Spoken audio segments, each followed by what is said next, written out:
Hello there, good morning to you. I'm Onoshorena Obozeghie and this is Kakaaki Social. Welcome. A medical doctor, Diaso, Tuesday died at the General Hospital, Odan, Lagos Island, after an elevator she took crashed from the 10th floor to the ground floor. She was rushed to the emergency ward of the hospital for treatment, but eventually died when, after about an hour, there was no blood available for her in the hospital.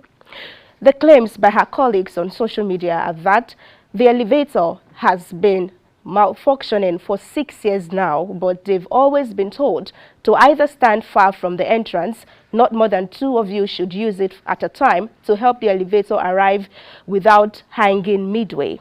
Complaints about lack of water and light in the facility also got them responses like they were seeking too much comfort. For those familiar with Lagos, colleagues of ours said it took professional engineers who were called for a rescue 40 minutes to get to VI from Marina, and they arrived wearing suits. The late doctor had 2 weeks to complete her housemanship after getting an education from a private university, and she could only repeat, "I don't want to die," until she died. How sad. Reacting to this is this user who says, "This is so sad. It's even more saddening because this was an avoidable death. The fact that she kept stating she didn't want to die and eventually the system failed her. May her soul find rest." Amen. For Big Sam, it says no one will get sacked or resigned or probed. Life goes on the Nigerian way. And yet, they complain about doctors leaving the country in numbers. Final reaction to this is coming from Dr. Joy, who says, "In sane countries, someone should have been arrested. All we have heard today is that we are investigating it. Who is responsible? Who did you report to? We are shocked by the news. We are deeply sad. Who is going to jail for her death? The CMD, the facility manager?"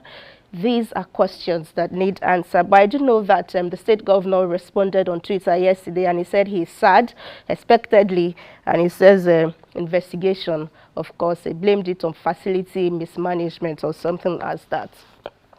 But away from that, after the nationwide protest by the NLC and the TUC Wednesday to demand the removal of fuel subsidy, among other things, pulling down the gates of National Assembly that was locked against them, they had a meeting with the President, Bola Tinubu, and he has given his commitment to the leadership of both groups that the Port Harcourt refinery would start production by December 2023.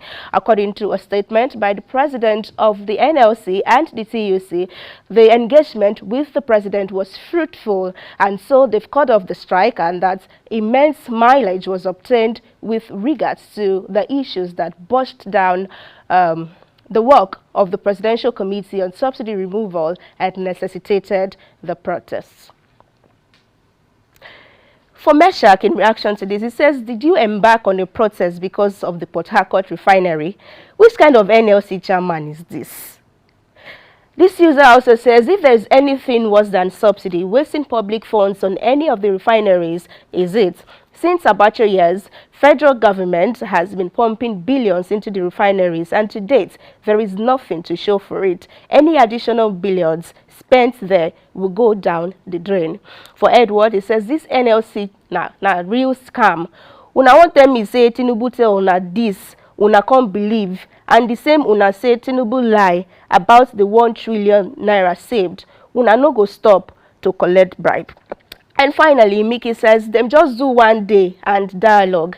That gate una fall down today. Una don't make somebody cash out. Later, he go say now 10 billion naira, it's a fix the gate too." Well, let's see how much will be budgeted for that. Away from that, to cushion the effects of fuel subsidy removal on military in Nigeria, the army has approved an increase in the ration allowance of their men. It used to be 1,000 naira, but will now be 1,200 naira. That's a 200 naira increase. Wow, you would say, right? Let me read the memo trending on the internet with this. It is dated July 26, 2023, just about 5-6 days ago, and it says, "Army Headquarters approval for the reviewed ration cash allowance and petroleum oil lubricant requisition rates. We'll do just paragraph 1 and then we'll do reactions. It says, sequel to the recent removal of fuel subsidy by the federal government of Nigeria, with its attendant rise in the prices of goods and services across the country, the Chief of Army Staff has graciously approved upward review of ration cash allowance RCA for troops from 1,000 Naira to 1,200 Naira, with effect from August 2023. Relatedly, requisition for petroleum oil and lubricants, okay, that's not our business. Our focus is the increment. Let's see how Nigerians are finding this on the space of social media. With this meme, this user says, 1,2 abi 120K. Well, he be like, say your eye dey pain us. And this other one says, is it for Gary? For D, it says the increased fuel from 180 to 610, and you are increasing daily allowance from 1,000 to 102. Is that not wickedness? 1,200, is that not wickedness? Our military men should be well paid. We are tired of politicians paying our servicemen and security officers so little. These men deserve to be paid minimum of 500,000 Naira monthly. For Prince, it says, shey my eye dey pain me, allowance of 1,000 Naira and increased by 200 Naira to 1,200 Naira.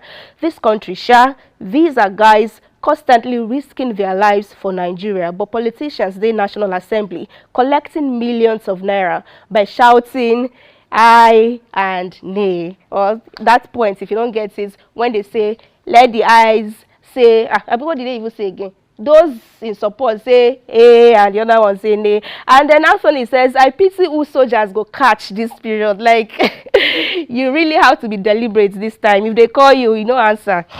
On your states, you're on your own. And to our final story. A federal high court sitting in Lagos on Wednesday sentenced a TikToker, Uwakego Okoye, to 3 years imprisonment for bullying Nollywood actress Eniola Badmus on social media. She has the option of 150,000 Naira though for being a first-time offender and for not wasting the time of the court, as she pleaded guilty to the charges. The TikToker called Eniola a pimp in one of her videos, who goes about making young girls available for men. When she was arrested in July, she claimed someone told her to make the video against the actress, and because her house rent was due, she accepted the offer of 200,000 Naira. Let's quote her now. She said, so one of my friends said if I should come out and talk about Miss Eniola Badmus, that he was going to send me 200,000 Naira because I told him about my rent. So that was what prompted the video in the first place. So I'm so sorry. I just did it because of the rent. I was so desperate to pay my house rent. How sad. Well, for the judgment in court, it says, according to the pleas, it was grossly offensive, false, and for the purpose of causing annoyance, inconvenience, danger, insult, injury, criminal intimidation, enmity, hatred, and needless anxiety to the prejudice of Badmus. And that is why she was given the charge that she got. For Ridwan, it says, and how about the guy that paid her to do the job? He should also be given some vacation too. Well, he's still in charge, is still far away. They can't find him at the moment. DY says, I have mixed reactions about this judgment. 3 years is excessive, but giving her the option of fine of 150K is too light. She was paid 200K to destroy someone's reputation falsely, and she pays her a fine of 150K. That's ridiculous and does not deter others in future. She should have been given the option of fine of over 200K to make sense. If she pays the fine, does she still count as criminal record? Idemudia says, no doubt she did some damage to her, that's Eniola's image, and will serve as deterrent to others. Nevertheless, defamation is a civil matter and may attract a fine when found guilty. I wonder why our judiciary law grants fast while it affects the common people. And more reactions coming in from Akolade says, he says, I agree with Eniola Badmus. Yes, it's harsh, but not everyone would let it pass. However, if Eniola decides to forgive her, then very good of her. If she doesn't, or if she didn't, no one should hate her for it. It's tick-tocking, not destroying. And final reaction coming in from Mazi says, wow, the judgment is so fast and smooth. I wish everybody gets judgment this fast. Anyway, once you're influential and government friendly, I suppose you will get such benefits. And then that's how we call it a day on Kakaaki Social this morning. I'll see you again tomorrow.